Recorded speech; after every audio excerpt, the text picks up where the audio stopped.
Welcome to the Rim Break Rodeo. We hope this video helps.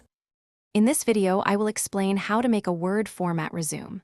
First, open Microsoft Word and choose a professional template to begin your document. Next, set your page margins to 1 inch on all sides to ensure a clean layout.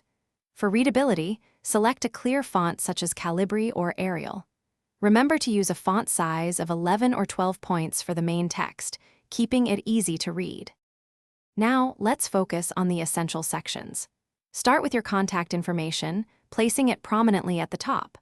Follow this with a brief professional summary or objective that highlights your key skills. When listing your work experience, use powerful action verbs to describe your responsibilities and achievements. Finally, clearly detail your educational background, including any degrees and the institutions you attended. For effective content, use bullet points to highlight your achievements rather than long paragraphs. It's crucial to quantify your accomplishments with specific numbers, like increasing sales by 25% to show impact. Ensure consistent formatting for headings, fonts, and spacing across your entire resume. Before finalizing, always proofread meticulously for any grammatical mistakes or typos to present a polished document.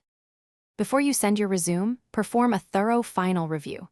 Double-check for any lingering grammatical or spelling errors. Confirm that all dates, contact information, and other details are completely accurate. It's best practice to save your resume as both a Word document and a PDF file.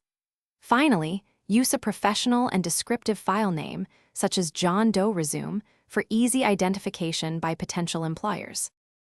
Thanks for watching. Consider subscribing if we helped you.